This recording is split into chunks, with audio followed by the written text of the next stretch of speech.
Hello दोस्तों, नमस्कार। स्वागत है आपका आपके अपने YouTube channel study with Premchand sir में। दोस्तों, ये आप देख सकते हैं सी टेट प्रिपरेशन का सेट नंबर 8 है और इसकी परीक्षा की तारीख भी आप देख सकते हैं। जो तिथि है वो 20 सितंबर 2015 है। ये 20 सितंबर 2015 को पेपर हुआ था जो कि पेडागोजी से संबंधित है। इसमें 30 प्रश्न है और फ्रेंड्स, इन प्रश्नों को हम लोग फटाफट कम समय में रिविजन करने का काम करेंगे ताकि कम से कम समय में अधिक से अधिक रिवीजन कर सकें। दोस्तों, इस वीडियो को बनाने का मेन उद्देश्य है कि आप कम समय में अधिक से अधिक प्रश्नों को देखें और अपनी तैयारी अच्छे तरीके से कर सकें। फ्रेंड्स, वीडियो को प्रारंभ करने से पहले आपसे एक छोटा सा निवेदन है कि यदि आप मेरे चैनल पर पहली बार विजिट कर रहे हैं तो चैनल को सब्सक्राइब करके बेल आइकन को प्रेस कर लें ताकि इस प्रकार की वीडियो जैसी मैं अपलोड करूं उसका नोटिफिकेशन आपको समय से मिल सके। आइए फ्रेंड्स, हम लोग देखते हैं प्रश्न संख्या 1। बच्चों में ज्ञान की रचना करने और अर्थ का निर्माण करने की क्षमता होती है। इस परिप्रेक्ष्य में एक शिक्षक की भूमिका है।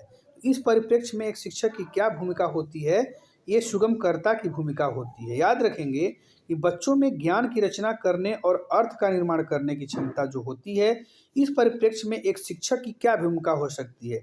तो शिक्षक जो होता है वो सुगमकर्ता की भूमिका निभाता है। आइए अगले प्रश्न पे चलते हैं, प्रश्न संख्या 2 पे। इनमें से कौन सी विशेषता प्रतिभाशाली बच्चों की नहीं है? तो प्रतिभाशाली बच्चों की विशेषताएं आपको पता होगा, उनके बारे में पढ़े हैं। तो प्रतिभाशाली के बच्चों के अंदर कौन कौन सी विशेषता होती है, लेकिन इसमें से जो 4 ऑप्शन है वो कह रहा है कि कौन सी इस प्रतिभाशाली बच्चों की विशेषता नहीं है। तो इसका ऑप्शन नंबर 2 जो होगा, निम्न औसतीय मानसिक प्रतिक्रियाएं। ये प्रतिभाशाली बच्चों की विशेषता नहीं होती है। बाकी और सब ऑप्शन आप पढ़ सकते हैं वीडियो को पॉज करके, ये सब उसकी विशेषता होती है। ठीक है, आइए अगले प्रश्न पे चलते हैं। प्रश्न संख्या 3 पे चलते हैं। कोहल वर्ग के सिद्धांत के पूर्व परंपरागत स्तर के अनुसार कोई नैतिक निर्णय लेते समय एक व्यक्ति निम्नलिखित में से किस तरह प्रवृत्त होता है या किस तरह से प्रवृत्त होगा? इसका ऑप्शन नंबर जो 4 है वो करेक्ट होगा, अंतर्निहित संभावित दंड। ठीक है, अंतर्निहित संभावित दंड इसका करेक्ट आंसर होगा। आइए अगला प्रश्न चलते हैं, प्रश्न संख्या 4। शिक्षार्थियों अधिगमकर्ता की वैयक्तिक विभिन्नताओं के संदर्भ में शिक्षिका को चाहिए। शिक्षार्थियों की वैयक्तिक विभिन्नताओं के संदर्भ में एक शिक्षिका को क्या करना चाहिए? इसका सही जवाब होगा ऑप्शन नंबर 4, विविध प्रकार की अधिगम परिस्थितियों को उपलब्ध कराना। विविध प्रकार की अधिगम परिस्थितियों को उपलब्ध कराना। ठीक है, चलिए नेक्स्ट क्वेश्चन पे चलते हैं।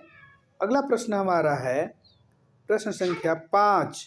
प्रश्न संख्या 5 जो है, निम्नलिखित में से कौन सा बाल विकास का एक सिद्धांत नहीं है? तो कौन सा बाल विकास का सिद्धांत नहीं है? ऑप्शन नंबर 3, सभी विकास तथा अधिगम एक समान गति से आगे बढ़ते हैं।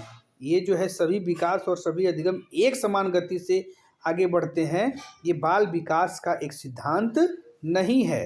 आइए अगले प्रश्न पे चलते हैं, प्रश्न संख्या 6। निम्नलिखित में से कौन सा आकलन करने का सर्वाधिक उपयुक्त तरीका है? तो आकलन करने का जो सर्वाधिक उपयुक्त तरीका है वो ऑप्शन नंबर 1, आकलन शिक्षण अधिगम में अंतर्निहित प्रक्रिया है। ये इसका करेक्ट आंसर होगा option number 1। Next question number 7। निम्नलिखित में से कौन सा सृजनात्मकता से संबंधित है? तो फ्रेंड्स, क्वेश्चन नंबर 7 का करेक्ट आंसर होगा ऑप्शन नंबर 4, अपसारी चिंतन। सृजनात्मकता से संबंधित है वो है अपसारी चिंतन। नेक्स्ट क्वेश्चन है क्वेश्चन नंबर 8।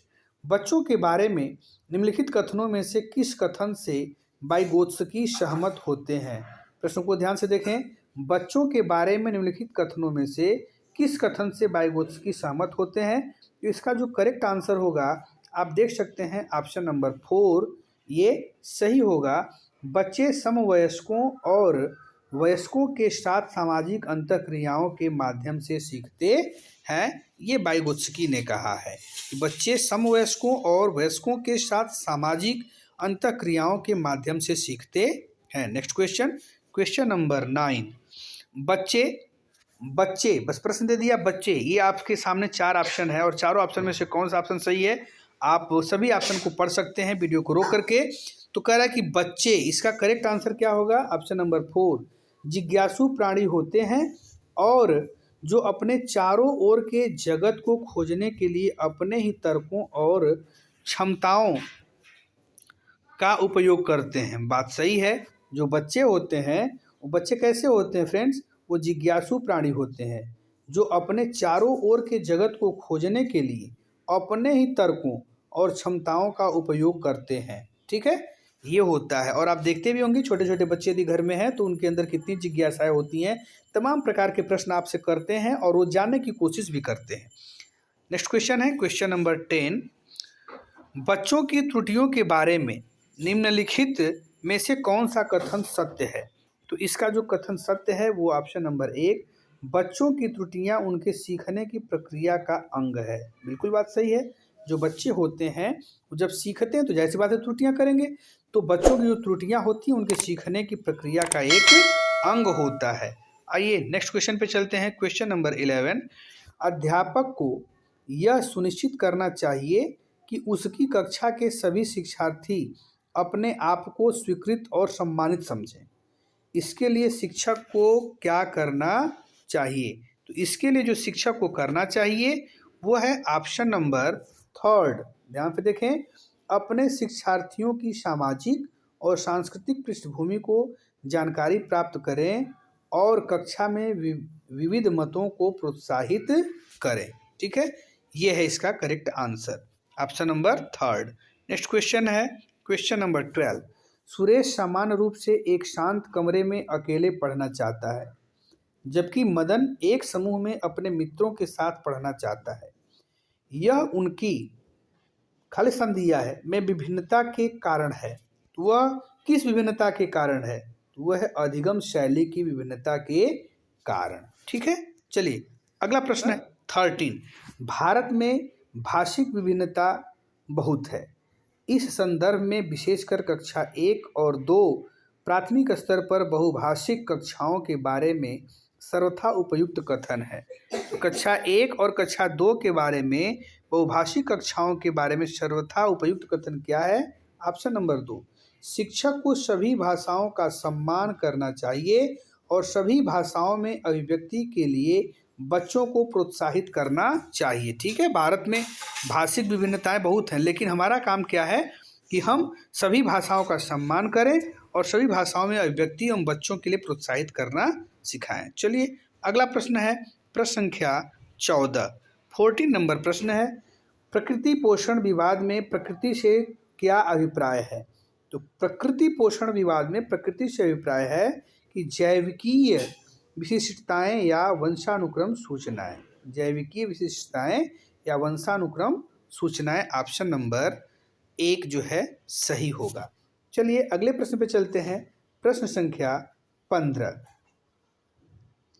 दोस्तों वीडियो पसंद आ रही तो प्लीज़ आपसे रिक्वेस्ट है कि आप चैनल को सब्सक्राइब कर लें, बेल आइकन को भी प्रेस कर लें और वीडियो को लाइक करना ना भूलें। प्रश्न संख्या 15 है, जनसंचार माध्यम सामाजिकरण का एक महत्वपूर्ण माध्यम बनता जा रहा है। नीचे दिए गए कथनों में से कौन सा सबसे उपयुक्त कथन है? इसका करेक्ट आंसर होगा ऑप्शन नंबर 2। इसका करेक्ट आंसर होगा ऑप्शन नंबर 2। जनसंचार माध्यमों की पहुंच बढ़ रही है और जनसंचार माध्यम अभिव्यक्तियों, मूल्यों और विश्वासों को प्रभावित करता है। इसका करेक्ट आंसर होगा ऑप्शन नंबर 2। नेक्स्ट क्वेश्चन पे चलते हैं, क्वेश्चन नंबर 16। बच्चे किस प्रकार से सीखते हैं? नीचे दिए गए कथनों में से कौन सा इस प्रश्न के विषय में सही नहीं है? इसमें से कौन सा सही नहीं है? आप चारों ऑप्शन को पढ़ लीजिएगा। इसका जो गलत है, बच्चे केवल कक्षा में सीखते हैं, यही गलत है, क्योंकि बच्चे केवल कक्षा में नहीं सीखते हैं, बच्चे हर जगह सीखने का काम करते हैं। इसलिए ये जो ऑप्शन है ये गलत है। बच्चे केवल कक्षा में सीखते हैं, ये ऑप्शन इसका गलत है। आइए अगले प्रश्न पे चलते हैं, प्रश्न संख्या 17। प्राथमिक विद्यालय के शिक्षक को अपने शिक्षार्थियों को अभिप्रेरित करने के लिए निम्नलिखित में से किस रणनीति को अपनाना चाहिए? तो यदि प्राथमिक विद्यालय के शिक्षक हैं तो शिक्षार्थियों को यदि अभिप्रेरित करना है, इसमें से ये जो रणनीति है इसी को अपनाना चाहिए। कौन सा? बच्चों को उनकी रुचियों के अनुसार अपने लक्ष्य निर्धारित करने और उन्हें पाने के उद्यम में सहायता करना। ठीक है, यही रणनीति सबसे शानदार है। चलिए अगला प्रश्न देख लेते हैं।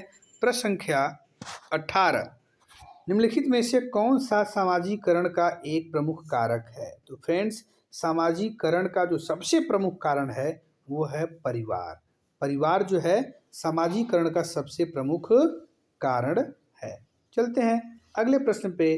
प्रश्न संख्या 19, प्रश्न संख्या 19 क्या कह रहा है? बच्चों को समूह कार्य देना एक प्रभावी शिक्षण रणनीति है। बच्चों को, वैसे भी हम कहते हैं कि बच्चों को समूह कार्य में प्रयोग में लाना चाहिए, बच्चों को समूह कार्य करने के लिए प्रेरणा देनी चाहिए। तो वही प्रश्न कर रहा है कि बच्चों को समूह कार्य देना एक प्रभावी शिक्षण रणनीति है, क्योंकि इससे क्या होता है? ऑप्शन नंबर 2 देखिए, सीखने की प्रक्रिया में बच्चे एक दूसरे से सीखते हैं और परस्पर सहायता भी करते हैं। तो एक दूसरे से सीखते भी हैं और परस्पर सहायता करने की भावना उनके अंदर जागृत होती है, पैदा होती है, इसलिए उनको सामूहिक कार्य देना चाहिए। चलिए अगला प्रश्न देख लेते हैं। प्रश्न संख्या 20, एक औसत बुद्धि वाला बच्चा यदि भाषा को पढ़ने एवं समझने में कठिनाई प्रदर्शित करता है तो यह संकेत देता है कि बच्चा, खाली स्थान है, का लक्षण प्रदर्शित कर रहा है। तो बच्चा किस प्रकार का लक्षण प्रदर्शित कर रहा है? तो डिसलेक्सिया का लक्षण प्रदर्शित कर रहा है। ऑप्शन नंबर 4, पठन अक्षमता या डिसलेक्सिया। ठीक है, याद रखेंगे, ये बहुत ही मोस्ट इंपॉर्टेंट क्वेश्चन है। ये डिस्ग्राफिया, डिसकैलकुलिया, डिस्प्रैक्सिया, डिसलेक्सिया ना, इन सब जो चारों चीज़ हैं इनको आप याद रख लेंगे कि इनका लक्षण क्या है। चलिए अगला प्रश्न है 21, शैशव काल की अवधि है। तो फ्रेंड्स, शैशव काल की जो अवधि होती है वो बच्चे के जन्म से 2 वर्ष तक की होती है। बच्चे के जन्म से 2 वर्ष तक की शैशव काल की अवधि होती है। नेक्स्ट क्वेश्चन है क्वेश्चन नंबर 22, पियाजे के अनुसार 2 से 7 वर्ष के बीच का एक बच्चा संज्ञानात्मक विकास की किस अवस्था में है? तो ये जो है पूर्व संक्रियात्मक अवस्था, जो 2 से 7 वर्ष की बात कर रहा है, यह है पूर्व संक्रियात्मक अवस्था। नेक्स्ट है क्वेश्चन नंबर 23, विकास, 2 जगह खाली स्थान दिया है, विकास कहाँ से कहाँ की ओर बढ़ता है? तो विकास जो है सामान्य से विशिष्ट की ओर बढ़ता है। विकास की जो प्रक्रिया होती है वो सामान्य से विशिष्ट की ओर बढ़ने की होती है, इसलिए ऑप्शन जो 4 है वो सही होगा। प्रश्न संख्या 24, जब वयस्क सहयोग से सामंजस्य कर लेते हैं तो वे बच्चे के वर्तमान स्तर के प्रदर्शन की तरफ प्रगति क्रम को सुगम बनाते हैं। तो इसमें से ऑप्शन दिया है सहयोग देना, सहभागी अधिगम, सहयोगात्मक अधिगम, समीपस्थ विभाग। तो कह रहा है जब वयस्क सहयोग के से सामंजस्य कर लेते हैं तो वे बच्चे के वर्तमान स्तर के प्रदर्शन की तरफ प्रगति क्रम को सुगम बनाते हैं, इसे कहा जाता है सहयोग देना। ठीक है, चलिए नेक्स्ट क्वेश्चन, क्वेश्चन नंबर 25, नवीन जानकारी को शामिल करने के लिए वर्तमान स्कीमा मीन्स अवधारणा में बदलाव की प्रक्रिया कहलाती है। तो नवीन जानकारी को शामिल करने के लिए वर्तमान अवधारणा में बदलाव की प्रक्रिया आत्मसात्करण कहलाती है। क्या कहलाती है? आत्मसात्करण कहलाती है। नेक्स्ट क्वेश्चन, क्वेश्चन नंबर 26, मध्य बाल्यावस्था में भाषा किसके बजाय, फिर खाली स्थान है, अधिक है। तो मध्य बाल्यावस्था में भाषा सामाजीकृत के बजाय अहं केंद्रित अधिक है। देखिए, मध्य बाल्यावस्था में भाषा सामाजीकृत के बजाय अहं केंद्रित अधिक है। नेक्स्ट क्वेश्चन है क्वेश्चन नंबर 27, बाल केंद्रित शिक्षा में शामिल है। बाल केंद्रित शिक्षा में शामिल है, तो क्या शामिल है? तो बाल केंद्रित शिक्षा में बच्चों के लिए हस्तपरक गतिविधियां शामिल है। ऑप्शन नंबर 4, बच्चों के लिए हस्तपरक गतिविधियां शामिल है। कहाँ पे? बाल केंद्रित शिक्षा में। नेक्स्ट क्वेश्चन है 28 नंबर, कक्षा अध्यापक ने राघव को अपनी कक्षा में अपने कीबोर्ड पर स्वयं द्वारा तैयार किया गया मधुर संगीत बजाते हेतु देखा। कक्षाध्यापक ने विचार किया कि राघव में बुद्धि उच्च स्तरीय थी। तो कक्षाध्यापक को जब ये कक्षा अध्यापक ने देखा कि जो राघव है वो स्वयं जो है अपने कीबोर्ड पर स्वयं तैयार किया गया मधुर संगीत बजा रहा है, तो अध्यापक के अंदर किस प्रकार का विचार आता है? तो ये संगीतमय, ऑप्शन नंबर 2 संगीतमय बुद्धि उच्च स्तरीय थी। किसके अंदर? राघव के अंदर। राघव के अंदर संगीतमय बुद्धि उच्च स्तरीय थी। नेक्स्ट क्वेश्चन है क्वेश्चन नंबर 29। दोस्तों, यदि आपको वीडियो पसंद आ रही है तो प्लीज़ आपसे रिक्वेस्ट है कि आप चैनल को सब्सक्राइब करें, बेल आइकन को प्रेस करें और वीडियो को लाइक भी जरूर कर दें। नेक्स्ट क्वेश्चन है 29। जब एक शिक्षक यह समझता है कि स्वाभाविक रूप से लड़के गणित में लड़कियों से अच्छे हैं, यह दर्शाता है कि अध्यापक है कैसा है? वो लिंग पक्षपाती है, अर्थात जेंडर पक्षपाती है। जब वो लड़की लड़कों में जब तुलना करने लगा तो उस अध्यापक का स्वभाव कैसा है? पक्षपाती पूर्ण, मतलब लिंग या जेंडर पक्षपाती पूर्ण। नेक्स्ट क्वेश्चन और इस वीडियो का लास्ट क्वेश्चन है, समावेशी शिक्षा मानती है कि हमें ब्लैंक है के अनुरूप बदलना है। तो समावेशी शिक्षा क्या मानती है? कि हमें व्यवस्था या बच्चे के अनुरूप बदलना है। ऑप्शन नंबर 1 सही होगा। तो दोस्तों, इस वीडियो में बस इतना ही। नेक्स्ट वीडियो में हम पुनः मिलेंगे, तब तक के लिए ओके, बाय बाय।